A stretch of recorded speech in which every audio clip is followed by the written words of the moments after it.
Bienvenidas compañeras, compañeros a esta nueva emisión de Alternativas. Tenemos ahora el privilegio de que Fabián Escalante, un destacado luchador cubano, ha tenido la gentileza de aceptar nuestra invitación. Muchísimas gracias, Fabián. Gracias, Pedro, a vuestra disposición. Bueno, además debemos mencionar que lo hacemos en las condiciones del bloqueo de Cuba, este infame bloqueo que ya dura más de 6 décadas y que ahora, por ejemplo, está pendiente el que hayan apagones en Cuba, pero también que nos obligó a cambiar de plataforma porque la que usualmente estábamos basando casi todos nuestros programas no puede entrar a Cuba. Imagínense cómo es la cosa, ¿no? Imagínense las tremendas vicisitudes que tienen que pasar los compañeros cubanos en cosas tan elementales para nosotros como es esto del uso cotidiano de las tecnologías de la información y comunicación. Así es que, Fabián, yo te agradezco doblemente por eso y quería yo entrar de lleno al tema, ¿no? Y para nuestra audiencia más joven, sobre todo, puede ser que no esté al tanto de lo que fue el escándalo Irán-Contra, pero fue una revelación para el mundo entero en los años 80, el que los Estados Unidos había estado vinculado con el tráfico de drogas para triangular la operación de entrega de armas a quienes decían que eran sus enemigos en Irán y financiar con esos recursos a la contrarrevolución, al terrorismo, a las bandas armadas que estaban saboteando la recientemente instalada revolución sandinista.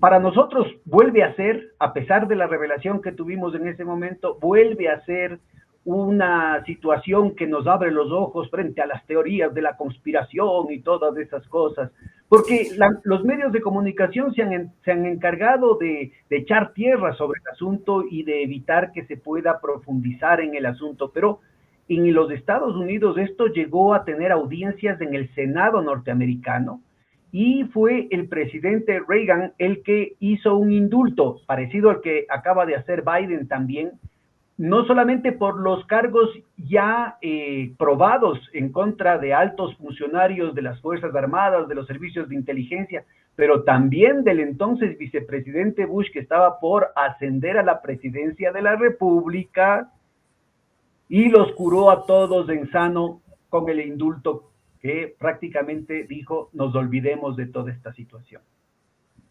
Fabián Escalante tuvo una participación personal en los hechos y tenemos ahora el honor de que nos cuente con detalles. ¿Cómo viviste, Fabián? ¿Qué pasó con el escándalo Irán-Contras? ¿Cómo lo viviste tú? Pero empecemos poniéndonos con un poco más de antecedentes y precisión. ¿Qué pasó? ¿Cómo fueron las operaciones secretas de los Estados Unidos y en particular de la CIA con el tema del tráfico de drogas? Mira, yo creo que hay que poner este fenómeno en contexto. La Revolución Popular Sandinista triunfó en 1979, siendo presidente de Estados Unidos Jimmy Carter, en el último periodo de Jimmy Carter. Casi inmediatamente, en 1980, va a acceder a la presidencia Ronald Reagan. Desde los primeros momentos, la confrontación de Estados Unidos hacia Nicaragua se hizo patente.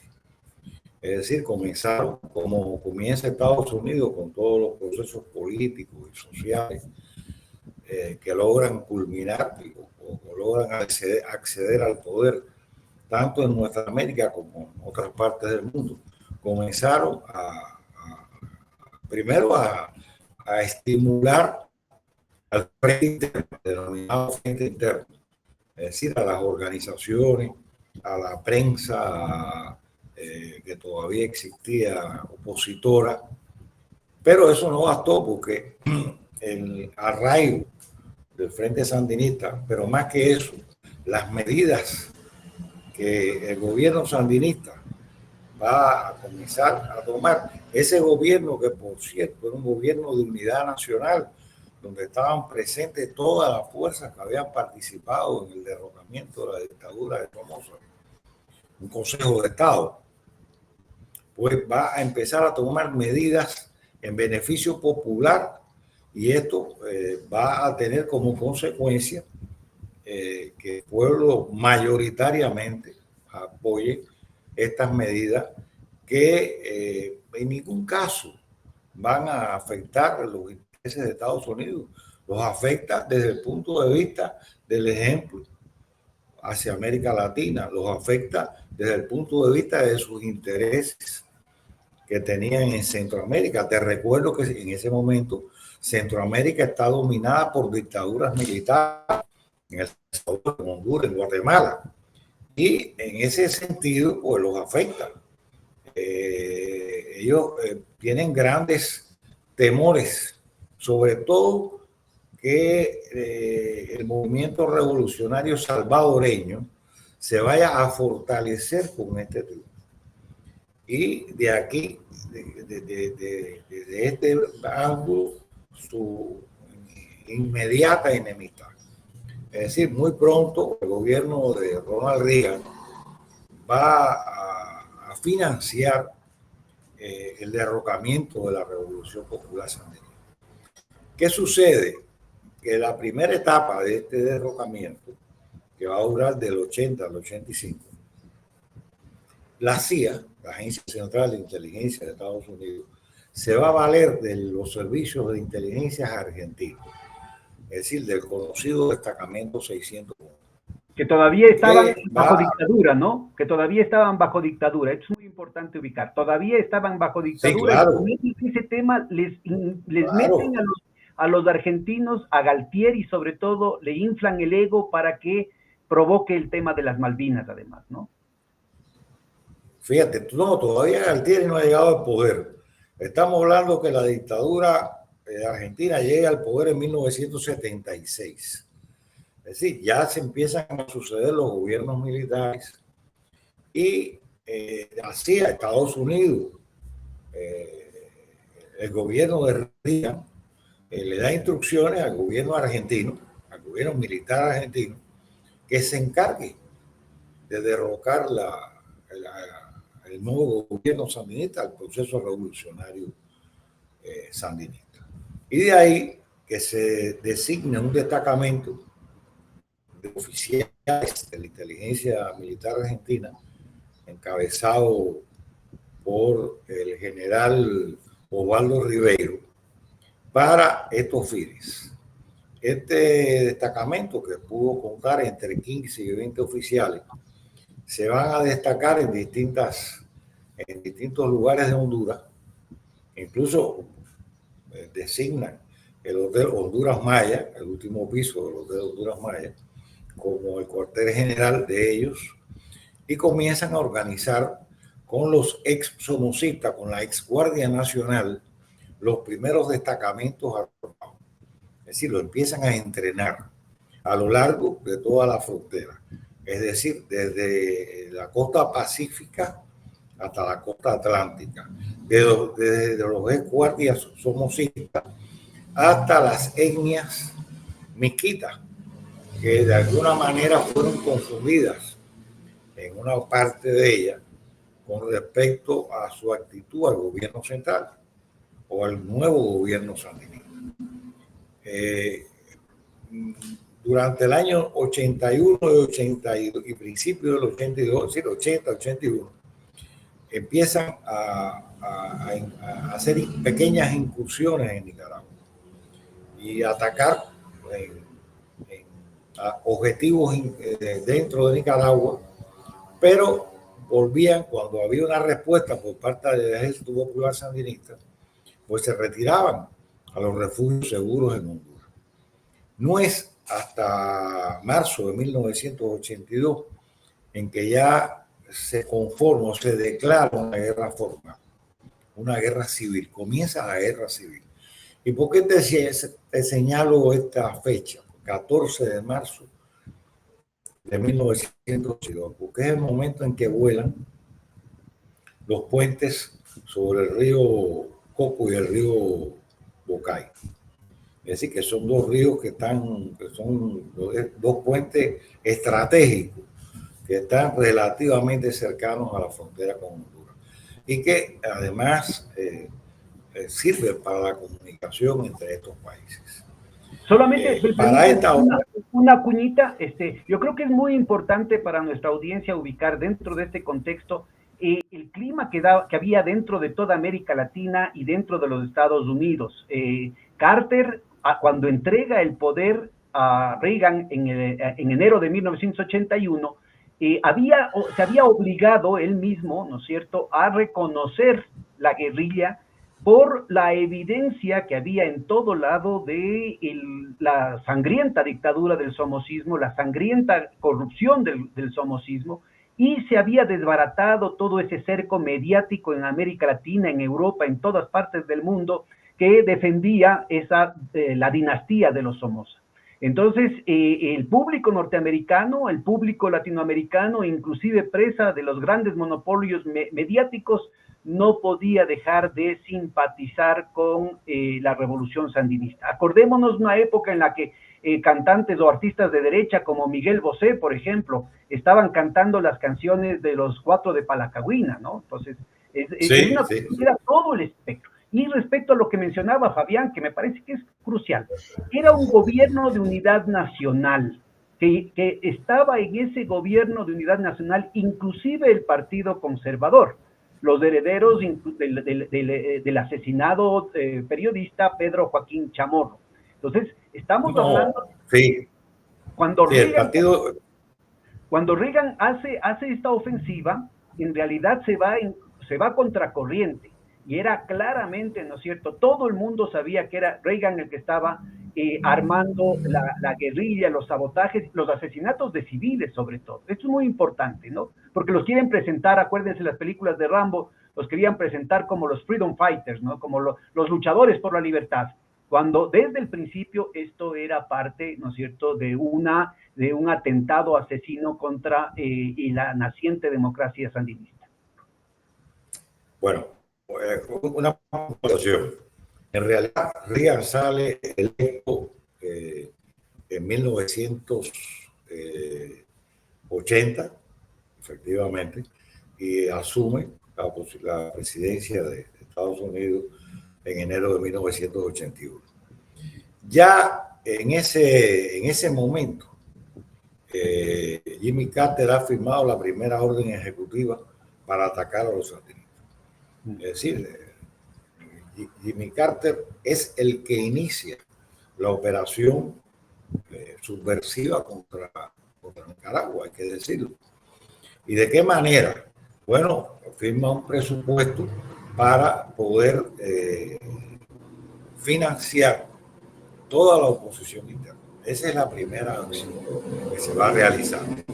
De aquí, bueno, como tú señalas, llega Reagan a la presidencia y en 1981 comienzan a prepararse, se encarga a la inteligencia argentina, al destacamento 601 de la operación contra Nicaragua, y como te contaba, estos argentinos se dislocan en distintas partes de Honduras para entrenar a las fuerzas es decir, de soldados somocistas que se han ido, que han huido de la revolución, asesinos, criminales, puedo contarte anécdotas sobre eso, y etnias indígenas, autóctonas, como los miquitos, que se han resentido con el poder sandinista.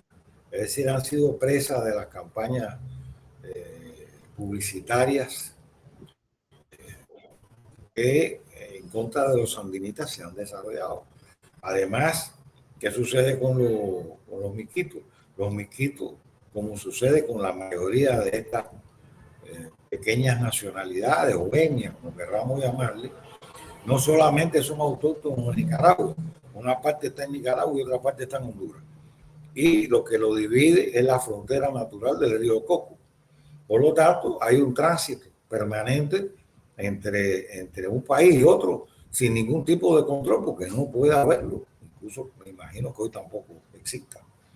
Es decir, que hay un trabajo muy rápidamente sobre esta etnia para tratar, como hicieron, de crear agrupaciones armadas que también van a ser internadas y que van a atacar con menos éxito en la profundidad de Nicaragua. Pero te refiero que para mí el 14 de marzo de 1982 es el momento en que se declara formalmente la guerra, con la voladura de estos dos puentes. ¿Por qué? Porque ¿quiénes son los que vuelan estos puentes? Bueno, dos grupos de nicaragüenses, ex guardias nacionales, entrenados en Argentina, en Campo de Mayo, que es el cuartel general del ejército argentino, dirigido por dos personajes, Roger Sandino y José Mondragón, que se infiltran en Nicaragua y son los responsables de la voladura de estos dos puentes. Aquí ya comienza primero las pequeñas y después las grandes, medianas y grandes infiltraciones en el territorio nacional. Ellos ya, sí, los argentinos y la contra nicaragüense han organizado un plan que primero se llamó Operación Maratón y después se llamó Operación Relámpago, que pretendía en poco tiempo, pocos meses, en un año, año y medio, todas estas fechas fueron cambiando en la misma medida que los planes fracasaron. Pero llegar a arrollar al Ejército Popular Sandinista y a las fuerzas del Ministerio del Interior y de las milicias populares que ya se habían creado y alcanzar el poder en Managua. Así es que comienza la guerra. Es decir, dirigida por los militares argentinos. Hay muchas pruebas, muchas evidencias de eso, de su participación, y que paulatinamente van a ser derrotadas. En ese momento, yo soy el jefe de los asesores del Ministerio del Interior. Es decir, había sido designado como asesor principal y jefe del grupo de asesores que estábamos construyendo el Ministerio del Interior. No solamente los órganos de la seguridad, no solamente las tropas especiales del Ministerio del Interior, que jugaron un papel muy importante, sino la policía, emigración, el sistema, los bomberos, el sistema de prisiones, es decir, organizando esa estructura. Hay que señalar para nuestra audiencia, sobre todo los más jóvenes, que la antigua policía somocista, toda la estructura estatal somocista, no solamente que estaba plagada de corrupción, sino que eran directamente asesinos y torturadores. Eso quedó además registrado en las cámaras de televisión de toda la prensa, inclusive aquella que estaba bajo vigilancia de la CIA, pues, ¿no? ¿Cómo que no? Incluso hay una imagen famosa de los últimos días de poder, cuando un guardia asesina a un periodista norteamericano que está tirado en el suelo con las manos levantadas. Es decir, eso fue un golpe publicitario que Somoza no pudo ocultar. Es decir, los crímenes, es decir, los crímenes de Somoza en toda su etapa de gobierno se calculan en más de 40.000 o 50.000. Es decir, desde la época de Sandino, desde la época en que asesinaron al general de los Hombres Libres. Es decir, nos encontramos con una dinastía, la dinastía de Anastasio Somoza García primero y Anastasio Somoza de Baile después, que ocupó el poder en Nicaragua por más de 40 años, que a base de asesinato, de tortura, incluyendo el asesinato del director del periódico La Prensa, Pedro Joaquín Chamorro, que que era una personalidad en Nicaragua, ¿no? Y fue asesinado. Brutalmente le hicieron una emboscada cuando acudía de su casa al trabajo en horas de la mañana. Es decir, fue algo espantoso, es decir, la dictadura somocista. No te voy a hablar de la masacre a manifestaciones estudiantiles, no te voy a hablar de los asesinatos a los dirigentes del Frente Sandinista, que fueron cientos. No te voy a hablar de las torturas, es decir, de las personas torturadas también, que fueron cientos. Es decir, fue un régimen criminal.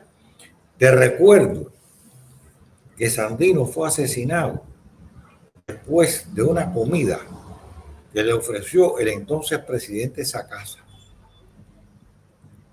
Una comida en la cual participó Anastasio Somoza García, y que a la salida de esa comida, de esa cena, en la cual le dieron todas las garantías, fue detenido junto a varios de sus generales, secuestrados y asesinados criminalmente. Es decir, ¿quién era Somoza? Somoza inició su carrera como traductor de las tropas de ocupación norteamericana, allá por los años 20, en los finales de la década del 20, en una de las intervenciones militares norteamericanas en Nicaragua. Y debido a sus relaciones personales con los embajadores, con los procónsulos norteamericanos, pues fue que ascendió al poder, fue que hicieron general y jefe de la Guardia Nacional, que era como se llamaba, la Guardia Nacional, que era un ejército militar y policíaco al mismo tiempo. Es decir, que se ocupaba de todo. Esa es la realidad. Y entonces, cuando la misión que tú liderabas, lo que estaba es apoyando un proceso de institucionalización democrática para superar todo esos más de 40 años, ese medio siglo en realidad de ignominia, eso de medio siglo de torturas, de sangre, de represión que habían caracterizado a la Nicaragua bajo la bota de los Estados Unidos, ¿no? Efectivamente. Incluso en ese esfuerzo nos ayudó el general Torrijos. Torrijos, todavía vivo, antes de que fuera asesinado, porque para mí Torrijos fue asesinado por la CIA, había enviado a varios asesores para realizar la policía. Y yo recuerdo que a nosotros nos dieron instrucciones de no ocuparnos de la policía, sino de los otros organismos, porque la policía era una organización que estaba siendo entrenada por la policía o por la Guardia Nacional panameña. Para nuestra audiencia, hemos hecho ya varias conversaciones acá, Fabián, con el difunto Jaime Galarza, pero yo he tenido conversaciones además con John Perkins, el autor de Un sicario económico, en el que él da inclusive algunas pistas de cómo asesinaron a Torrijos, pero también a nuestro presidente Jaime Roldós Aguilera, que también tuvo un papel en la parte diplomática muy importante para frenar los abusos de los Estados Unidos y extender una solidaridad con Nicaragua, a pesar de que él era una persona, digamos, de centro izquierda, ¿no? Entonces yo creo que es muy importante ubicar que estas acciones encubiertas han sido características de la CIA. En el caso del Ecuador, no fue solamente el asesinato del presidente Roldós, su esposa, el ministro de Defensa y su esposa, sino que hubieron varias muertes muy sospechosas del alto mando militar. Varios generales desaparecieron en sospechosos accidentes aéreos que precisamente John Perkins da incluso los detalles de cómo pudieron, cuál fue la mecánica para sabotear esos vuelos. Al mismo tiempo que en el Perú eran asesinados los dos últimos generales de la época de Velasco Alvarado, el general Rubio y el general Hoyos. Es decir, fue toda una ofensiva, como la que hay hoy, precisamente, del imperio, por no permitir que los países latinoamericanos se independizaran. Estamos en la presencia hoy nuevamente de una agresión de la misma naturaleza. Es decir, ¿qué está pasando en Argentina? ¿Qué está pasando en Chile? ¿Qué está pasando en el Perú? Donde Castillo, el presidente Castillo, ha sido condenado infamemente por un delito que nunca cometió. Es decir, ¿qué acaba de pasar en el Ecuador con las elecciones? Es decir, ¿qué pasa en Colombia? ¿Por qué la paz no puede alcanzarse en Colombia? ¿Quiénes son los principales interesados en que la paz no prospere en Colombia? Los norteamericanos y la oligarquía colombiana. Esa es la realidad. Es decir, detrás de todo esto está Estados Unidos como siempre ha estado. Esa es, por lo menos, nuestro punto de vista. Y esto es muy importante subrayarlo porque, como bien dice Fabián, estamos regresando a esas épocas, o si alguna vez las dejamos, pero ahora lo están haciendo con todo el descaro, ya nos cuidan las formas y de pronto pueden empezar también a caer aviones y a desaparecer altos mandos militares porque no se disciplinan, no se enderezan dentro de la agenda específica que tienen los Estados Unidos para los países de América Latina, ¿no? Sí, claro, todas estas cosas pueden pasar perfectamente. Es decir, en realidad yo pienso que ellos planean en tu país colocar una gran base, hacer del Ecuador un gran portaaviones. Pero ¿qué sucede? Hay muchos fenómenos que están transcurriendo en el Ecuador. ¿Por qué? Porque el fenómeno del narcotráfico se ha desatado con una fuerza terrible. Países impensables, como el caso de Chile, por ejemplo, ha caído prácticamente en manos del narcotráfico. Costa Rica se ha convertido en un trampolín del narcotráfico.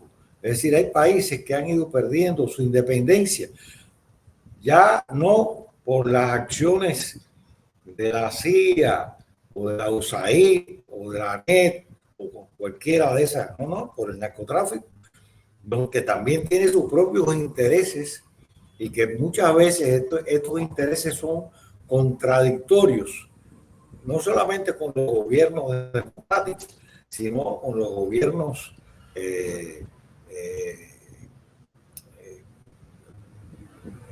eh, apadrinados por el imperialismo norteamericano. Es decir, Ahora, que justo, estamos... uno de los puntos que nos ayuda a entender el tema que nos llama ahora, que es la cuestión Irán-Contra, es el que detrás de la supuesta, de la retórica y de la propaganda de que los Estados Unidos son los adalides, los campeones mundiales de la virtud, de la honestidad, de la lucha en contra del crimen organizado, en contra de la droga, en contra del mal, en realidad hay segmentos muy importantes del Deep State, del Estado profundo de los Estados Unidos, que tienen una vinculación y que han venido teniendo una vinculación directa con el crimen organizado y con el tráfico de drogas. Sí, mira, el Congreso de Estados Unidos designó al senador John Kerry, el conocido John Kerry, que fue vicepresidente de Estados Unidos y que fue quien investigó eso. Y su informe es claro y evidente. Es decir, que yo recomiendo a nuestra audiencia esa información es fundamental, porque es el mismo John Kerry que ha estado, que llegó a ser candidato a la presidencia de la República, que perdió ante Bush y que estuvo en la presidencia también de Biden. Es decir, estamos hablando de una figura muy connotada del establishment norteamericano, pero que cuando era joven, claro, él había sido uno de los héroes de Vietnam, ¿no es cierto?, matando vietnamitas, pero así todo tuvo la honestidad de investigar a fondo el tema de la vinculación de su propio gobierno, de las propias instituciones de los Estados Unidos, la CIA en particular, y hasta la DEA con las redes del narcotráfico. Mira, en realidad todo eso comenzó en 1985 con la derrota de lo que antes te había comentado. Es decir, la famosa operación Relámpago fracasó. Es decir, no nos percatamos en teatro de operaciones, que fue la guerra de Nicaragua, en medio de los combates, porque en Nicaragua existió una guerra civil, porque la Contra pudo persuadir a sectores de la población campesina para que se unieran. a la fuerza, es decir, los reclutamientos a la fuerza son utilizados desde épocas muy anteriores, incluso a nuestra era. Y esta ofensiva fracasó y nos percatamos de que necesitaban un apoyo logístico, que esas tropas que entraban o que penetraban en el territorio nicaragüense procedente de Honduras, necesitaban apoyo logístico, necesitaban medicamentos, necesitaban municiones, necesitaban ropa, necesitaban botas. Y entonces ellos tenían en Honduras una base aérea que los hondureños se lo habían facilitado, el Aguacate, muy cerca de la frontera o relativamente cerca de la frontera con Nicaragua, en la parte atlántica. Y desde ahí operaban 2 aviones C-147, que eran los que le traían a la tropa más avanzada, le lanzaban paracaídas con alimentos, con municiones, con medicamentos, es decir, con todo, porque además tenían un sistema radial que le había entregado la CIA de última generación, los SAUCOM, que bueno, se comunicaban por todos los puntos existentes dentro de Nicaragua y en Honduras. Y estos 2 aviones los derribamos en operaciones que se hicieron en el 83 y en el 84. Es decir, fueron derribados en el momento del abastecimiento aéreo. Es decir, fueron operaciones muy importantes y que ahorraron muchas vidas. ¿Por qué? Porque a la contra no le quedó más remedio que comenzar a retirarse paulatinamente, porque no tenían manera de sobrevivir. En las selvas esas, me imagino que al igual que en las selvas de ustedes, lo único que hay es mono. Es decir, no hay manera de sobrevivir, no hay manera de comer alimentos, no hay fruta, no hay nada de eso. Entonces, estas personas o estos destacamentos militares, agrupaciones, te hablo de comandos regionales y de fuerzas de tarea. Un comando regional podía contener 4 o 5 fuerzas de tarea, y una fuerza de tarea por lo general operaba con 60 hombres, para que tengas una idea. Y Nicaragua estaba dividida, el norte de Nicaragua, donde operaban alrededor de 4 o 5 comandos regionales. Así que fueron avanzando desde la frontera. Sí, estamos hablando de unos 3.500 hombres en armas que había logrado armar la contra dentro del territorio nicaragüense. No, mucho más. Mira, la contra llegó a contar con un ejército de 20.000 hombres. Ya en la segunda fase, ¿no? Ya en los años posteriores. Pero ya en los años iniciales, probablemente ya estamos hablando de entre 5 y 6.000 hombres que estaban operando, armados, pertrechados y entrenados. Todavía estaban armando los argentinos. Lo que pasa es que fueron votados. Ellos hicieron una gran ofensiva por una región que se llama Jalapa, que está a la zona pacífica de Nicaragua. Y allí fueron derrotados. Y ahí tenían un comandante, los contras, que le decían el suicida, que había sido sargento de la Guardia Nacional. Era un asesino, que un criminal. Era tan criminal que los propios contras, después que pasaron los eventos de que se frustró la ofensiva y que él cometió una cantidad de desmanes contra su propia gente, porque asesinaban a los contras para quitarle a las mujeres. Esa era la verdad. Y los contras los mataron. Es decir, no les quedó más remedio que matarlo ellos mismos, asesinarlo ellos mismos. Es decir, estamos hablando de gente de muy baja calaña. Estos personajes de la Guardia Nacional, que eran los que estaban en los mandos principales de este ejército, cuyo jefe era el coronel Enrique Berruiz, que había sido coronel desde la época de Somoza, y que cuando cayó Somoza era el agregado militar de Somoza en Washington. Entonces fue el jefe por excelencia. Y ahora, ya para entonces, para 1985, ya empezó el retorno constitucional en Argentina, ¿seguían los militares argentinos asesorando durante la época de Alfonsín? Fíjate, ya el gran, es decir, la gran contradicción entre la CIA y los argentinos, o de Estados Unidos con Argentina, va a comenzar a surgir en el 82, después de la aventura de las Malvinas. Es decir, ahí comienzan a experimentarse contradicciones entre el mando argentino en Honduras y el mando de la CIA en Tegucigalpa. Incluso es designado, traen desde Italia a un jefe de estación de la CIA que se llamó Deus Clarich, para que se encargara de la operación de la CIA. Entonces aquí comienzan las contradicciones y lentamente, a partir del año 82, después de la aventura de las Malvinas, los argentinos comienzan a ser eliminados de la dirección de la operación. Todavía van a quedarse algunos argentinos porque tenían una red muy importante. Ellos tenían elementos en Costa Rica, tenían elementos en Panamá, tenían elementos en Salvador, tenían elementos en Guatemala y sobre todo tenían una base de abastecimiento en Miami, dirigida por un asesino, secuestrador, Raúl Guglielminetti, que era quien facilitaba las compras. Ahí se hicieron millonarios todo el mundo. Además que te cuente eso, ¿no? Con el dinero de las arcas norteamericanas. Es decir, fue una cosa increíble. Ahora, otra cosa que hay que destacar, Fabián, ahora que mencionas que traen a este supuesto diplomático desde Italia, los gringos, siempre tuvieron a ciertos embajadores especializados en la guerra sucia y sobre todo desde la base de Honduras, no solamente que se encargaban de la represión dentro de Honduras, sino que apoyaban todo el proceso de guerra sucia que se daba en Centroamérica, no solamente en Nicaragua, ¿no? Ahí es muy importante ubicar que los diplomáticos de carrera también incluyen a personajes muy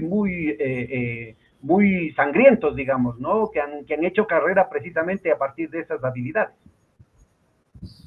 Bueno, el embajador norteamericano en Honduras, cuyo nombre ahora mismo no recuerdo. Negroponte creo que era. Fue designado. Negroponte, ¿no era? Negroponte. Negroponte fue designado específicamente para, conjuntamente con Clarich, reorganizar la compra. Es decir, ellos la CIA trató de salvar la estructura organizativa y los esfuerzos que se habían hecho por parte de los argentinos en toda la operación Relámpago. Pero aquello fue insalvable. Es decir, el derribo de los dos aviones en el 83, el derribo del 83 fue extraordinario porque en el avión... Cuéntanos con detalle, por favor. Fue un derribo que los sandinistas hicieron al apertrechamiento de la Contra dentro de Nicaragua, ¿no? De dos aviones de la Contra. Sí, en la región de Tromsø, muy cerca de una población que se llama Río Blanco. Pero en ese avión, casi en el centro del país, en ese avión venían dos tripulaciones. Una que era la que venía manejando el avión, conduciendo el avión, y otra que venía entre ellos. Entonces se fue un derribo con pérdida de dos tripulaciones. Y al año siguiente, en un derribo que se hizo en la zona de Yali, que está en el norte de Nicaragua, el avión venía piloteado por el piloto personal de Somoza, un personaje conocido por llamarada. Es decir, que fue también aniquilado. Es decir, se quedaron sin aviones y sobre todo se quedaron sin tripulaciones que quisieran entrar en Nicaragua. Es decir, ahí es cuando comienza, donde hay que reorganizar la aviación de la Contra, y esto no es un proceso fácil. Es decir, van a tener que contratar pilotos. Ellos llegaron a contratar hasta pilotos rodesianos. Es decir, ya eso un poquito después del 86. para poder abastecer, porque te vuelvo a reiterar, te recuerdo que en 1986, en marzo del 86, fue derribado un tercer avión en el sur de Nicaragua, donde es detenido o es apresado Eugenio Hasenfus, un norteamericano que venía en el avión, que venía a abastecer las tropas que estaban combatiendo en el sur de Nicaragua. Es decir, todo eso fue evidenciado por los sandinistas. Incluso hay una demanda que se le establece en el Tribunal de la Haya a Estados Unidos por las pérdidas que han incurrido, que ha realizado Estados Unidos en esa guerra sucia contra Nicaragua y que es ganada por Nicaragua. Y que Estados Unidos jamás honró. Es decir, bueno, y hay que subrayar allí que todos, por ejemplo, el derribo de los 2 puentes de marzo de 1982 y buena parte de la actuación de la subversión contrarrevolucionaria fue en contra de la población civil, no fueron objetivos militares. No, claro que sí. Mira, ellos, por ejemplo, atacaban mucho a los grupos de recogedores de café. Hay una anécdota terrible, un matrimonio, por cierto, católico, los Barreras. Este matrimonio que lo que estaba era recogiendo café. Eran dirigentes religiosos laicos de su comunidad. Fueron apresados, llevados allá a los campamentos contra. Y ahí, después de ser torturados salvajemente, ella, Mary Barrera, violada en reiteradas ocasiones, le hicieron cavar la tumba y después los acostaron y a ambos los degollaron. ¿Tú quieres crimen? Todo eso fue conocido. Hay un libro de un norteamericano que se llama Con los Contras, que lo explica, periodista norteamericano, por cierto, de uno de los medios más importantes en aquella época, estadounidense, que narra todos estos episodios, porque él vino con los contras. Es decir, no se trata que le narraron, sino él participó en alguna de las incursiones de los contras. Él fue testigo de alguna de estas monstruosidades y crímenes cometidos por la contrarrevolución nicaragüense. ¿Y qué va a suceder? Después de estas derrotas, después que es derrotada esta famosa operación Relámpago, sí. Estados Unidos no le queda otra alternativa al gobierno norteamericano y a la Agencia Central de Inteligencia que regresar. Ya te expliqué que los destacamentos contra tuvieron que regresar a sus bases en Honduras y replantearse la guerra en las nuevas condiciones existentes. Por otra parte, ya el Ejército Popular Sandinista se había armado, ya tenía helicópteros de ataque, ya tenía ya una fuerza, tenía una organización, tenía unos batallones de lucha irregular entrenados, igual que las fuerzas del Ministerio del Interior, es decir, las tropas especiales Pablo Úbeda, que daban importantes golpes porque se infiltraban en la retaguardia del enemigo y los atacaban cuando ellos menos lo esperaban. Es decir, estamos hablando de que el enemigo no se pudo ir caminando tranquilamente de regreso. No, fueron perdiendo fuerzas a lo largo de ese regreso en cantidades importantes, porque fue aprovechado por las fuerzas sandinistas. Ya en 1985, yo creo que esto es importante, Estados Unidos se replantea la guerra contra Nicaragua. Hay una famosa enmienda que se establece por un legislador norteamericano, el representante o senador es Edward Boland, que es conocida como la enmienda Boland, que le prohíbe a la Agencia Central de Inteligencia entregar fondos para la guerra en Nicaragua. Solo puede entregar fondos para ayuda humanitaria. Esto es un golpe, porque dentro de Estados Unidos hay fuerzas progresistas. Además, mira, hay una cosa muy importante también. Los sandinistas han hecho una labor de cabildeo en Estados Unidos de importancia.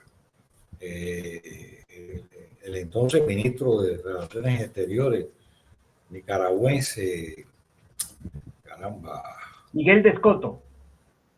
Miguel de Escoto, un hombre extraordinario, cura, por cierto, ha hecho un trabajo, bueno, después fue presidente de Naciones Unidas, claro, por aclamación popular, o de todos los países. Se ha hecho esta demanda ante el Tribunal de La Haya, que ha sido ganada en 1985.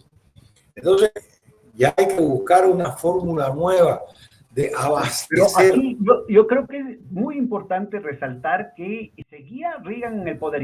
En el 85 empieza el segundo mandato de Reagan, pero sobre todo los demócratas, pero también algunos republicanos, se dan cuenta de las barbaridades que estaban haciendo los Estados Unidos y que le hacían perder prestigio pues en América Latina. Por eso es que buena parte del establishment norteamericano estaban espantados de la metedura de pata de Reagan. Por eso hacen esta enmienda que circunscribe los fondos, al menos en términos explícitos, solamente para ayuda humanitaria. Sabemos que parte de esa ayuda humanitaria fue directamente a la acción de guerra, pero ya había una restricción. Claro, ya era más difícil. Pues esta enmienda Boland crea esta situación.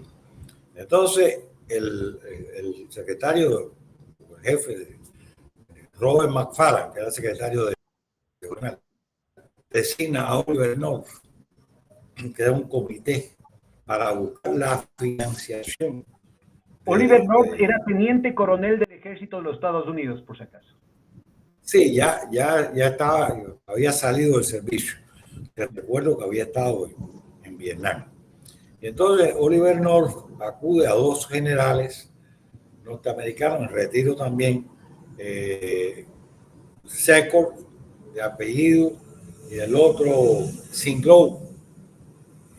Para Secord debía encargarse de buscar los abastecimientos, y Singlow debía buscar el dinero. Es decir, el primero, meterse en el mercado negro para obtener las armas, y el segundo, facilitar los recursos. Es aquí donde, en primer lugar, acude a Irán. En este momento se está librando la guerra en Irán, de Irán e Irak. Y acuden a Irán a ofrecerle armas a cambio de dinero fresco, para comprar las armas que le hacen falta. Subrayemos que Estados Unidos había declarado a Irán como un estado terrorista a raíz de que los estudiantes en Irán, que había sufrido que había tenido una revolución más o menos en la misma época que la sandinista, en el 79, los estudiantes se habían tomado la embajada de los Estados Unidos y tuvieron a los funcionarios de rehén durante más de un año, ¿no? Entonces, se supone que los Estados Unidos eran enemigos de Irán, y sin embargo, este operativo se estaba haciendo para entregar armas, yéndose por encima de las leyes norteamericanas a Irán. Sí, claro, está en el poder de la revolución islámica, la misma que está hoy. En este caso todavía con los líderes principales de ese proceso político religioso. Y esta es hacen tratos de manera tal de venderle armamento de todo tipo y desviar ese dinero. De eso es lo que se encarga el general Singlow, para los fondos de la contra, mientras que Secord se va a encargar de adquirir y pertrechos de guerra en el mercado negro, que era donde lo compraba. Pero no actuó eso solamente. Ya Oliver North, que era un emprendedor, había creado, o estaba creando, algo que él mismo denominó la empresa, y cuyo segundo jefe fue un cubano-americano que se llamó Rafael Quintero, Chiche Quintero, más conocido, viejo veterano, agente de la CIA. Esta empresa que recibió estos dineros y estas armas que entraron y que fueron rápidamente distribuidas, no fueron suficientes. Y entonces tuvieron que idear la manera de buscar nuevas fuentes de obtención de recursos. De tal manera que viajan a Medellín, se ponen de acuerdo con el cartel de Medellín o de Cali, como uno de ellos, para empezar a adquirir cocaína. Esa cocaína, los carteles mencionados, la depositaban en una finca de un norteamericano, John Hull. La finca se llamaba El Murciélago, ubicada en la frontera costarricense, en la frontera norte de Costa Rica, es decir, muy cerca de la frontera con Nicaragua. Bueno, hay un río, un gran río, que es el que la divide, ¿no? El San Juan. Y allí, pues, el río San Juan, ahí empezó a acumularse estos cargamentos de coca. Mientras que en Ilopango, en El Salvador, se crea un puesto de mando. El puesto de mando que estaba en la base del Aguacate, la base aérea del Aguacate, de donde fueron derivados los dos aviones que ya te narré, se trasladó a la base aérea salvadoreña de Ilopango. Allí, con toda la garantía de una dictadura militar, aunque en algún momento hubo un gobierno civil, pero controlado por los militares. Es decir, los militares han tenido un papel fundamental en los gobiernos salvadoreños, por lo menos de esa época. Y empezaron a estructurar una base logística en El Salvador. Rápidamente se unió un famoso y conocido personaje de origen cubano, Félix Rodríguez Mendigutía, aquel que participó en el asesinato del comandante Ernesto Che Guevara en Bolivia en 1967. Déjame subrayo un tema de este personaje. No solamente que participa en el asesinato del Che Guevara en 1967, sino que en esos años, en los años 80, también participó en la tortura y el asesinato de un agente de la DEA, Enrique Camarena, en México.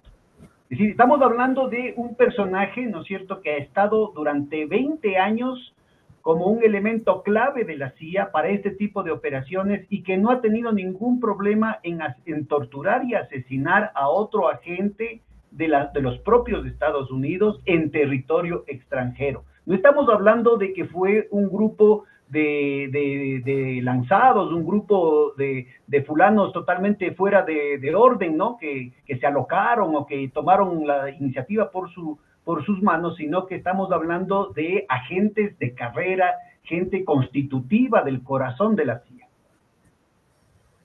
Fíjate si fue así, que el presidente George Bush, hijo, no, perdón, el presidente George Bush padre, le dio una entrevista en la Casa Blanca. Acuérdate que George Bush fue durante un año jefe de la CIA y le dio una entrevista allí. Hay una famosa fotografía, él tiene en su casa una fotografía con George Bush padre, es decir, un veterano agente de la CIA, y además van a atraer a esa actividad a otros veteranos agentes de la CIA, que recuerde a Alvin Ross, a otros más que van a participar en la estructura logística que se crea en San Salvador. Los aviones ya tenían a su disposición 4 aviones, creo que C-123, que salían de El Salvador por el mar, es decir, no se atrevían a cruzar por arriba de Nicaragua, y en determinado punto de la costa entraban en Nicaragua, dejaban caer la carga en los lugares que estaban ya predeterminados y después continuaban o volvían a salir, si era en el norte o si era en el sur, cruzaban la frontera y en ambas ocasiones aterrizaban en la finca de Murcia. Allí cargaban cargamentos de droga. Entonces el aguacate era en Honduras, el murciélago era en Costa Rica y Lopango era en El Salvador. Entonces tenían totalmente rodeada a Nicaragua con toda una infraestructura montada específicamente para las operaciones terroristas dentro de Nicaragua. Exactamente, exactamente. Y entonces esos aviones que venían cargados de droga, que habían sido cargados previamente en la finca de John Hull, Hull, ¿no? En inglés muy malo, como te habrás dado cuenta. ¿En dónde tenían esa finca? ¿Dónde tenían esa finca para los cargamentos de cocaína? En la frontera, en la parte costarricense, muy cerca del río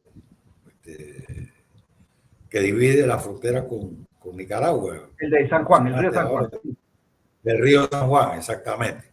Ya, para nuestra audiencia, hay más información de esto porque los operativos incluyen una tecnología nueva dentro del tráfico de drogas en Colombia a través de las avionetas. Ahí tienen ustedes algo mejor que la enciclopedia y algo mejor que el registro oficial, que son las películas de Hollywood. Pues hay películas con Tom Cruise. Entonces, la gente de la CIA que se encargó de introducir la nueva tecnología era Bobby Seale, ¿no? Que se murió dicen que se murió recientemente. Bueno, lo cierto es que este fulano era el que hacía estos embarques directamente con Pablo Escobar, y este fue un elemento crucial porque le permitió a Pablo Escobar, con esta nueva tecnología, ya no basado en la cuestión de las carreteras, no dependía de la carretera, sino de la aviación interna, él conjuntamente con la familia del presidente Uribe, transformar totalmente el mercado de cocaína, porque el presidente Uribe fue en ese momento, parte de su carrera, director gobernador. Sí, pero el punto clave es que fue director, el equivalente en el Ecuador del director de aviación civil, o sea, la oficina encargada de autorizar las rutas, de autorizar los aeropuertos internos dentro de las haciendas. Es un punto muy importante porque Newsweek hace 25 años publicó una biografía de Uribe en la que lo señalaba como uno de las piezas claves dentro de la política colombiana para el avance del narco, y establecía claramente su relación con Pablo Escobar y con este cambio radical en la infraestructura, en la logística del tráfico de droga, que le permitió a Pablo Escobar convertirse en el zar de la droga en Colombia. Esa entrevista, ese libro, porque fue una publicación, era un libro de más de 100 páginas, esa publicación después desapareció de la página web de Newsweek. Pero por si acaso, ustedes pueden chequear y probablemente lo encuentren en el internet. Sí, claro. Pues entonces así empezó, cuando llegaba el cargamento de Ilopango volaba a Estados Unidos, y entonces la droga entraba a Estados Unidos legalmente por una base militar norteamericana. Es decir, y empezó rápidamente a... ¿En dónde estaba la base militar, Fabián? No te escucho. ¿En dónde estaba la base militar en Estados Unidos? No, en varias bases militares. Sobre todo en la una de esas estaba en Arkansas. Una de esas estaba en Arkansas, donde el gobernador en ese entonces era Bill Clinton. Sí, en Arkansas, en California. Esa es otra película a propósito de Hollywood, por favor, porque a nosotros no nos van a creer porque somos una tarea de comunistas, castrochavistas, correístas, etcétera, etcétera, pero no se le puede negar la credibilidad a Hollywood, ¿no es cierto? Lean ustedes, pueden, por cierto, hablando en serio, pueden ustedes googlear, pueden ustedes en el internet encontrar a Gary Webb, un periodista de San Diego, California, que investigó esto, logró documentar e hizo la denuncia de la vinculación con esas bases militares oficialmente en el territorio de los Estados Unidos, incluyendo el estado de Arkansas, para el tema del Irán Contra, para el tráfico de cocaína. Y luego acabó, entre comillas, suicidándose con 2 balazos en la cabeza. Increíble. No, y el famoso piloto que sirvió de enlace ya en otra etapa, y eso fue en otra época, porque era un avión pequeño, que lo asesinaron en el parqueo de un supermercado, creo que en California. Hay una película sobre eso también, porque tú sabes que Este es en el Hollywood. Bobby Seale. ¿Eh? Este es Seal. ¿Cómo se llama? SEAL, exactamente. S-E-A-L. Uh-huh. Sí, SEAL. Sí, de Estados Unidos es el país de, de los grandes contrastes. Es decir, ellos mismos son los que importan la droga y después liquidan los testigos. Yo recuerdo haber conversado ya en los años 2000 con el personaje, con uno de los personajes nicaragüenses que fue llevado a juicio en Estados Unidos, que no pudo ser sancionado por, por esta operación. Y me decía, mira, yo vi un cuarto lleno de dólares, un cuarto lleno, una habitación llena de dólares. Claro, no me explicó cuánto se cogió él, ¿no? Debe haberse tomado una buena parte de ello. Pero eso era así, era una cosa increíble. Es decir, eran cosas locas. Pero volviendo a lo que nos ocupa, que es el gobierno de Estados Unidos. Estados Unidos va a obtener fondos por el tráfico de drogas, tanto por el Irán, por el tráfico de armas en Irán, es decir, por el tráfico de armas que realiza con Irán y sus resultados económicos, como por el tráfico de drogas que va a quedarse mientras el otro se concluye. Es decir, tiene una vida limitada cuando se acaba la guerra. El tráfico de droga quedó vital todo el tiempo, mientras duró la guerra en Nicaragua y probablemente después. Es decir, es un tráfico que se va a efectuar y que va a enriquecer a unas cuantas personas, ¿no? Dentro del establishment norteamericano, empezando por Robert McFarlane, que era el secretario de Seguridad Nacional y otros altos cargos del gobierno. Fíjense cómo estamos hablando del más alto nivel, ¿no? Que en última instancia está incluyendo al propio George Bush padre, ¿no? No solamente porque él había sido antes de la CIA, sino que él desde la vicepresidencia de Reagan, no solamente que conspiraba en contra de Reagan, atentos a esto, sino que adicionalmente él tenía estos negocios que incluían temas petroleros, tráfico de armas y cuando se podía un poquito de tráfico de drogas también. Él atendía a la CIA. Él ya siendo vicepresidente de Reagan, él era el que atendía a la CIA. Él era el que, bueno, trataba le daba estas tareas, porque yo creo que la CIA hace años se convirtió en un organismo prácticamente incontrolable del Estado Profundo norteamericano. Es decir, al servicio del Estado Profundo norteamericano. Pero sin lugar a dudas, Bush forma parte de ese Estado Profundo. Y él era el que controlaba eso, él era el que dirigía eso. Y parte de sus riquezas provienen de ese narcotráfico. Y hay que denunciarlo así. Pues su familia, al igual que después sus relaciones con la familia Bin Laden y toda la oscuridad que rodeó el 11 de septiembre y los ataques a las Torres Gemelas. Supuestamente llevado a cabo por un miembro de la familia que comerciaba con la familia Bush, con la que intercambiaban regalos de Navidad de la familia Bush. Entonces, ¿de qué estamos hablando? ¿De qué moral, de qué ética se está hablando? Pero volviendo a esos años, que son los que te interesan a ti, y que conozco, en 1986, Ronald Reagan al final logra que el Congreso apruebe una ayuda militar de 100 millones de dólares para la compra. Es decir, ya este narcotráfico no es necesario, pero se mantiene. Por eso lo señalo.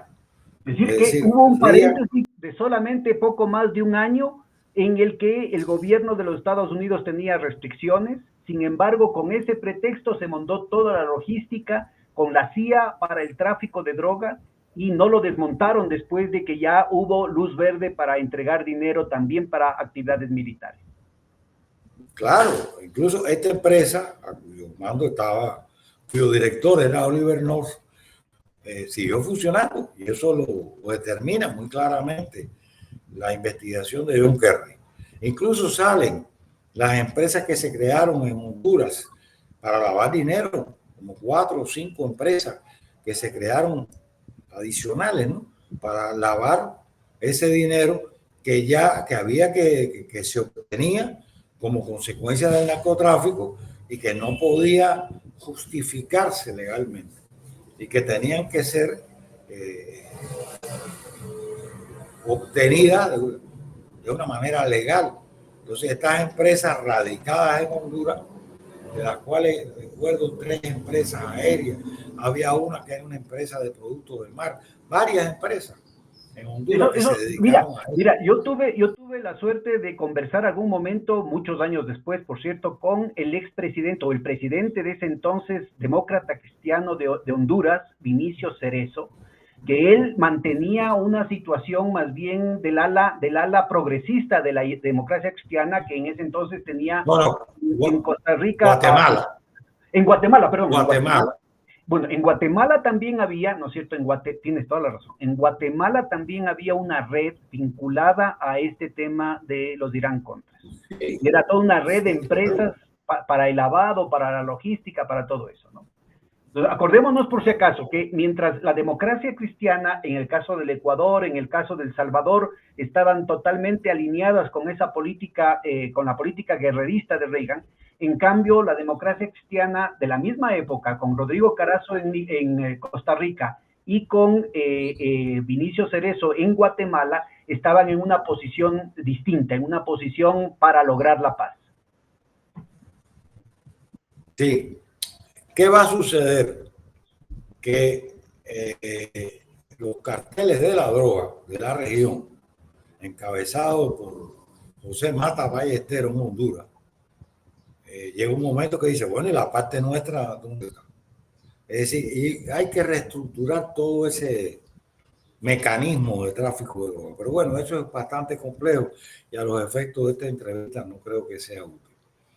Lo importante aquí es que la empresa, dirigida por Oliver North y por Rafael Quintero y por Félix Rodríguez Méndez Gutiérrez y por los demás cubanos norteamericanos, estos terroristas, pues van a seguir trabajando desde El Salvador para continuar ya no abasteciendo a la contra, sino en beneficio propio y en beneficio de los militares salvadoreños, que también dijeron en un momento, la parte nuestra, ¿dónde está?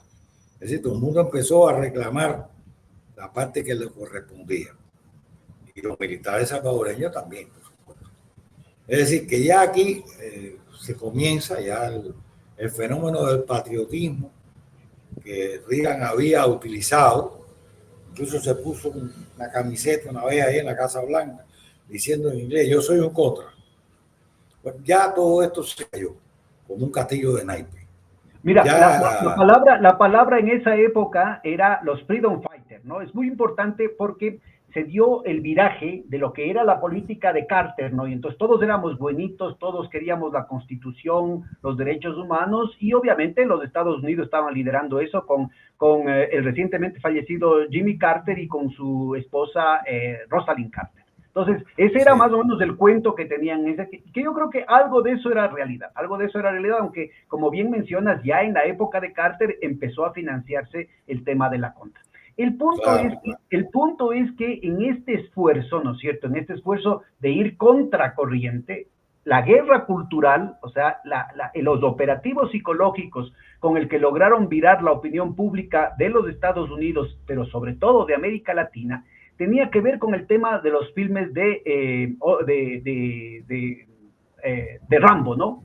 Entonces eran los freedom fighters, o sea, los luchadores por la libertad en Afganistán, que era el tema nuevamente con el tráfico de opio vinculado a la CIA, y los que después fueron los que supuestamente atacaron las Torres Gemelas, ¿no? El tema de Al Qaeda, los talibanes, los pashtunes, la Liga del Norte, buena parte de ellos, con excepción de los talibanes, directamente vinculados con el tráfico de opio, y por otro lado los freedom fighters aquí en América Latina, era la contra nicaragüense y toda la represión en contra del pueblo salvadoreño, guatemalteco, hondureño.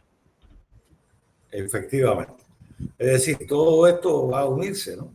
Es decir, estos famosos luchadores por la libertad, que era como se llamaban, en realidad al final eran unos narcotraficantes, sin asesinos y narcotraficantes. El hecho cierto, Pedro, es que la contra es derrotada.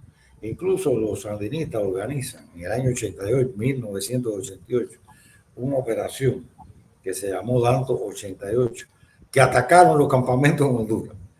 Fue, bueno, si vas a YouTube, está en la línea, está en línea el fragmento de la operación, muy interesante, ¿no? ¿Cómo se llama la operación de nuevo, Fabián? Danto 88. Danto 88. Danto 88, donde ellos hicieron, porque llevaron una operación muy bien preparada. Ya te digo, llegaron a la desembocadura de los ríos Bocay y Coco, que era donde estaba el puesto de mando de la contra, y lo destruyeron. Y empezaron a destruir los campamentos de la contra. Uno que estaba en Trojes, en la zona de Trojes, muy cerca también de la frontera con Nicaragua. Y así, fue una operación muy bien preparada, y además de los golpes que internamente se le dieron. Yo te puedo decir que las fuerzas de seguridad nicaragüenses abortaron todos los intentos que la CIA y sus aliados de la contra nicaragüense, del Estado Mayor de la Contra, intentó realizar en las grandes ciudades. Las grandes ciudades de Nicaragua están en el Pacífico, están en la región del Pacífico y en Centro Pacífico. Y prácticamente la guerra ahí no existió nunca. No pudieron realizar sabotaje ni siquiera pequeño, yo diría, porque el sistema de seguridad sandinista que los compañeros, nuestros hermanos, elaboraron, era, bueno, apoyado en el pueblo, en la población que apoyaba a su gobierno. Y entonces, pues, fue prácticamente imposible. El único sabotaje importante que se realizó, lo realizó la CIA en el puerto de Corinto en 1984, y tuvo que venir desde afuera con una embarcación rápida y bombardear los tanques de combustible, ¿no? Que empezaron a arder. Por poco hay que evacuar la ciudad de Corinto y de Chinandega. Bueno, yo creo que es importante ubicar ahorita, ¿no es cierto? Antes de retornar al tema de Nicaragua, que tengo alguna pregunta fundamental, sobre todo para la tarea que tú tuviste en esa época al interior de Nicaragua, pero quisiera que quede claro el tema de esta coordinación, porque también se incluyó la constitución del cartel de Guadalajara en México. De nuevo, estamos hablando de que no era solamente Honduras, El Salvador, Costa Rica, sino que además tenían operaciones dentro de los Estados Unidos, contando con bases militares de los Estados Unidos, contando con la infraestructura en Arkansas. Todo eso está documentado. En Colombia, cambiando la tecnología en Colombia, sino que además crearon el cartel de Guadalajara como parte de la provisión de droga, como parte de la oferta de cocaína. Efectivamente. Así fue. Es decir, fue un negocio. Bueno, el nombre lo dice, la empresa. Es decir, esta empresa, nombre código era ese, la empresa, pues empezó a florecer como una importantísima operación económica y que movió millones de dólares. Entonces, te podrás imaginar que fue reclutando elementos en Honduras, en Guatemala, en El Salvador y en México, por supuesto, y en los Estados Unidos. Cuéntanos un poquito de cómo, esto que decías que no hay mucho tiempo para contar, a ver si puedes hacernos un resumen de cómo operaba económicamente estas empresas, porque yo creo que puede ser muy ilustrativo respecto a cómo opera el tráfico de drogas aquí en el Ecuador, ¿no? ¿Cómo operaba, perdón? ¿Cómo operaba económicamente la empresa en sus operaciones económicas? ¿Cómo funcionaba? Aparte del tema con la guerra propiamente dicho, la parte económica, ¿cómo operaba? Mira, la empresa, déjame darte algunos elementos porque en la memoria no puedo. Este,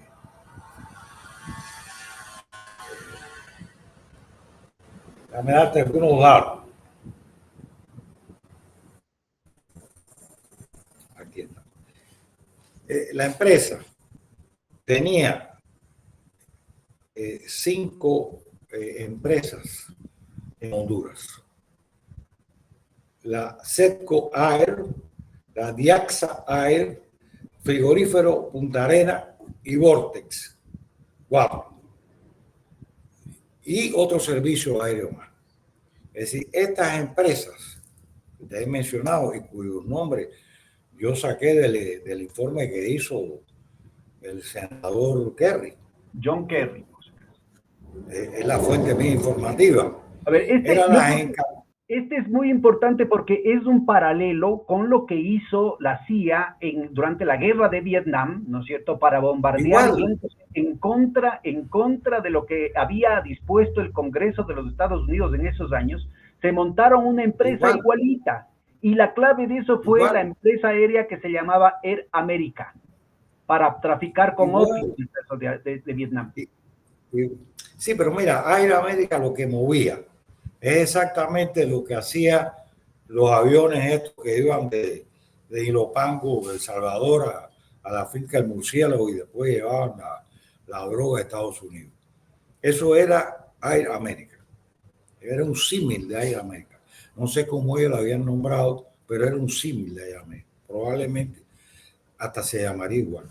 Estas otras empresas de las cuales yo te hablo se constituyeron en Honduras y tenían filiales en Guatemala y que eran la responsabilizada de recibir el dinero que se obtenía por el tráfico de droga y limpiarlo.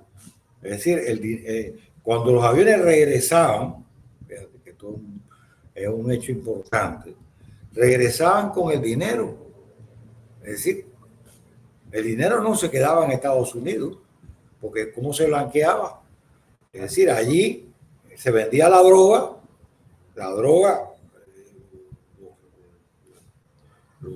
la mafia local, ya sea en Arkansas o en California, tenía que blanquearla, aunque se quedara con una parte de ellos, de mucho dinero.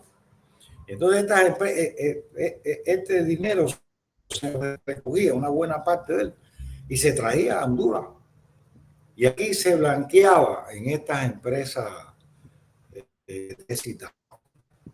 Y nuevamente, ya blanco, el dinero ya legal, eso es lo que quiere decir blanquear, pues era introducido en cuentas bancarias a nombre de funcionarios norteamericanos, me imagino que del propio Oliver Stone, y de redes locales. A ver, aquí la clave que creo que es pero fundamental de lo que está diciendo Fabián es que eso era con la tecnología de ese momento, antes de que las reformas neoliberales impuestas y promovidas de manera fundamental por el Fondo Monetario Internacional permitieron que no se tenga que lavar el dinero en pacas de billetes, como se tuvo que hacer en la época de Irán Contra, sino a través del sistema financiero con la desregulación financiera. Aquí la clave de esto es lo que conversamos, lo que les decía que hablamos con Vinicio Cerezo, ¿no? Es decir, necesitaban toda una red de empresas que puedan manejar ese dinero y poder, porque las dificultades de llevar paquetes gigantes, containers de dinero en ese entonces, ¿no es cierto? Pacas enteras de dinero forrado, porque era muy difícil deshacerse del contante y sonante. En cambio, el poder transformar eso en propiedad, en redes de empresas, en redes logísticas que incluían temas, como bien mencionaba hace un momentito Fabián, de frigoríficos, de supermercados, cadenas de cines, que tenían haciendas, que tenían puertos, que tenían hoteles en toda Centroamérica, pero también en México, pero también en Colombia. Entonces, ubiquémonos, es lo preciso, ¿no? Lo que diferencia en estos 40 años el tema de lavado, el tema de la cadena de valor, llamemos, del tráfico de drogas, es el hecho de que ahora con las reformas neoliberales que impone el Fondo Monetario Internacional, se facilita de una manera formidable estos manejos porque ya no toca cargar las toneladas de billetes, pues, ¿no? Exactamente. Es así, es así. Es lo que ha transcurrido en estos años. Y estos dineros, este narcotráfico, ha ido envileciendo los gobiernos de la región. Mira, cuando la historia se conozca, porque la historia ha sido, como tú has dicho, en algún momento victificada, ha sido distorsionada por los medios de comunicación de control de Estados Unidos. Cuando la historia se conozca, se va a saber por qué Alan García se suicidó en el Perú. Es decir, cuál era la implicación y la relación de Alan García con la corrupción. ¿Qué quiere decir corrupción en Perú? Bueno, de otra cosa quiere decir droga. Cuando la historia se esclarezca, van a aparecer los papeles que hemos jugado los distintos gobiernos colombianos, autoridades colombianas, en todos estos procesos, no solamente de Colombia, sino de tu país, de Ecuador, o de los países de Centroamérica, de Panamá. Es decir, ¿por qué asesinan a Torrijos? Bueno, porque es imprescindible asesinar a Omar Torrijos, que no es izquierdista, que no es comunista, que es simplemente un nacionalista, que lo que quiere es el bien para su país, como el caso del general Velasco Alvarado, que también fue prácticamente sacado del poder a la fuerza por un golpe de Estado militar. Es decir, ¿por qué todos estos fenómenos? O el golpe que se da en Bolivia contra el general Juan José Torres, exactamente. Entonces, todas estas cosas están muy vinculadas al poder y al narcotráfico. Y al narcotráfico. Es decir, detrás de todo esto, de todos estos personajes, de todos estos politiqueros, han estado las mafias del narcotráfico, que son las que han ocupado los gobiernos y las que han permitido que todas estas historias pues, se desarrollen. Ahora, ¿tú crees que esta historia de corrupción, de sangre, de droga, se acabó en Centroamérica o cómo ha seguido evolucionando, digamos, toda esta infraestructura, toda esta logística, todas estas redes empresariales, estas redes de alcahuetería por parte de las instituciones y de los políticos que involucra a toda Centroamérica, a México, a Colombia y a importantes segmentos del Deep State de los Estados Unidos? ¿Cómo crees, o crees tú que tuvieron una epifanía y se dieron cuenta que estaban haciendo el mal y dijeron ya no volvemos a hacerlo nunca más? No, todo eso sigue en activo. En activo. Lo que pasa es que con otro rostro, con otra cara, con otra... Bueno, estamos en la época de la alta tecnología, ¿no? Yo a veces me río cuando oigo a los norteamericanos criticar a los carteles mexicanos y designarnos organizaciones terroristas. porque, bueno, primero, terroristas no son, son narcotraficantes, pero no terroristas. Pero en segundo lugar, todavía México no ha pasado por la etapa que pasó Norteamérica. Hay que recordarse solamente de la película Padrino, que relata una historia no muy lejana de los Estados Unidos. Cuando Estados Unidos era controlado por familias mafiosas, igual que lo es hoy México. Familias que controlaban a Cuba, dicho sea de paso, ¿no? Es decir, que tenían sus bases aquí. Y ahí el personaje fundamental, por si acaso, para nuestra audiencia, del que hemos hablado ya en otras ocasiones, era Meyer Lansky, que no es la mafia italiana, sino la que manda la mafia italiana, que es la mafia judía. El que controlaba Cuba, sí, era Meyer Lansky, que aparece también retratado en el Padrino 2, ¿no? Sí, sí, muy bien retratado. Aparentemente, Meyer Lansky era el segundo de Lucky Luciano, el financiero, pero era el que controlaba, era el capo di capo, di tutti capo, es decir, de todos los capos. Incluso da aquí en La Habana se da una reunión en 1948 en el Hotel Nacional, donde vienen todos los representantes de esa familia para ponerse de acuerdo. Después se da una reunión muy interesante en 1954 en un poblado que se llama Palachín, muy cerca de Nueva York, que es milagrosamente sorprendido por el FBI, donde se estaba discutiendo la repartición de Cuba, es decir, de las potencialidades del juego organizado, del tráfico de droga, de la trata de blancos, del juego, y todo eso del turismo, de aquel turismo que nos querían imponer y que planeaba en muy poco tiempo construir 50 hoteles en la ciudad de La Habana, hacer un callo artificial, una isla artificial frente a la ciudad, frente a la capital. En fin, un plan de eso extraordinario. Todo eso con el apoyo del gobierno del dictador Fulgencio Batista, para lo cual destinó grandes sumas de dinero del erario público. Esa es la mafia y esas eran las familias que controlaban. Y como vimos en la misma película del Padrino, algunas de esas familias comenzaron a sufrir una metamorfosis y a blanquearse y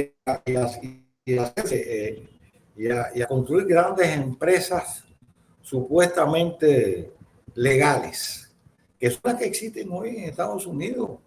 Es decir, hoy no vemos claro que la participación de Félix Rodríguez y el Chichi y todos estos cubanos en el exilio, que venían precisamente del riñón de la dictadura de Batista, estaban vinculados a la mafia porque estaban vinculados a la CIA. Y no es casual que hayan participado en el tema de la contra nicaragüense, ¿verdad? No, claro que no. Mira, en Miami, después del triunfo de la revolución y con ayuda de la Agencia Central de Inteligencia, se va a crear una mafia cubano-americana.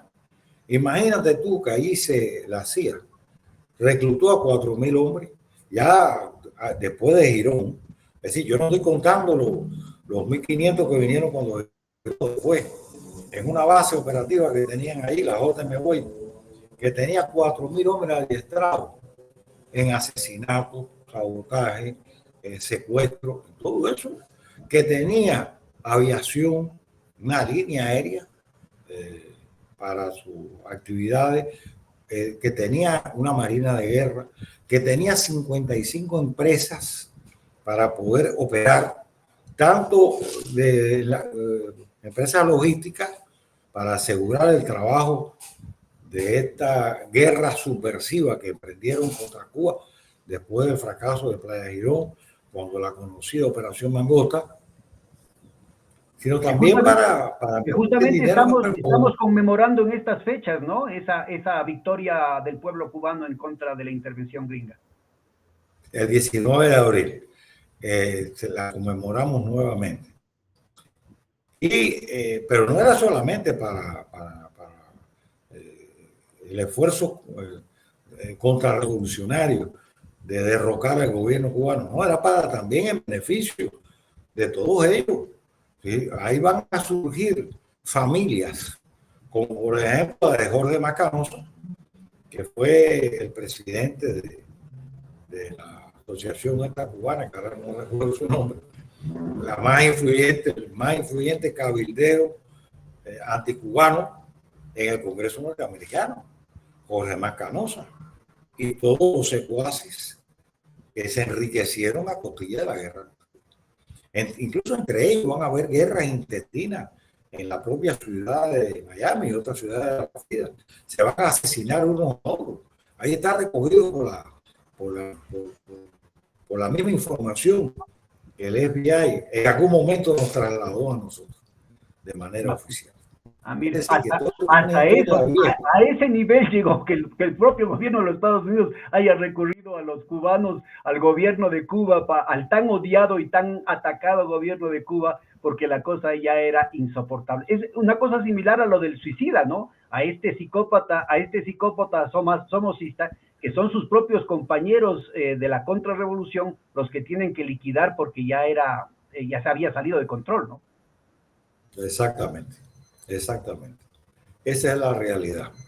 Y ese es el proceso del Irán contra y así fue. Pero lo importante del Irán contra, a mi juicio, pero es que esa unión matrimonial del Consejo de Seguridad Nacional de Estados Unidos con la venta de armas secretas a Irán, toda la empresa. Y la empresa fue la que va a dar a luz el tráfico de droga desde Colombia a Estados Unidos durante todos estos años. Y hoy, por otros canales, esa droga desde Colombia, desde el Perú, desde nuestros propios países de Sudamérica, sigue fluyendo hacia Estados Unidos. ¿Por qué? Porque Estados Unidos es el principal consumidor de cocaína. Esa es la realidad.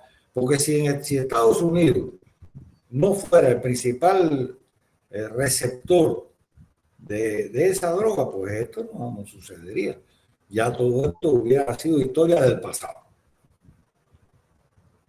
Bueno, mira, Fabián, yo creo que nuestro público ha disfrutado tu narración de una manera fenomenal, ¿no? Han sido además del gusto de oírte hablar, ha sido un recorrido muy instructivo y muy aleccionador respecto a la política profunda que está detrás de las apariencias, que está más allá de lo que aparece en las cadenas de televisión comerciales, que está más allá de los libros de texto inclusive, ¿no? De historia, de economía, que poco o nada mencionan de estos verdaderos mecanismos que están detrás o debajo, digamos, de la superficie. Yo quisiera molestarte porque nos quedan muchos temas pendientes que valdría la pena tocar, así es que yo me pongo a las órdenes agradeciéndote mucho por tu colaboración en esta sesión, pero quisiera comprometerte para cuando puedas, cuando quieras, a ti, con otros compañeros, los que quieran, modestamente este espacio está a su entera disposición. Gracias, Pedro. Para mí ha sido un placer esta oportunidad de explicar una página de esta historia. Decirte que para mí fue una experiencia estar en Nicaragua extraordinaria, de conocer a sus hombres y sus mujeres, de conocer personas como el comandante Tomás Borges o el comandante Daniel Ortega, que fueron referentes para mi formación, para mi conducta, que aprendí de muchos de ellos, de compañeros de los cuales guardo recuerdos inolvidables, héroes, verdaderos héroes de aquella gesta. Como capitán, por ejemplo, Julio Rugama, que fue el primero que participó, o el que participó en el primer avión derribado el héroe de aquella jornada. Es decir, para mí, Nicaragua es mi segunda patria. Y así lo he reconocido y así me lo han reconocido ellos. Por lo tanto, me ha complacido mucho hablar de aquella epopeya del pueblo nicaragüense.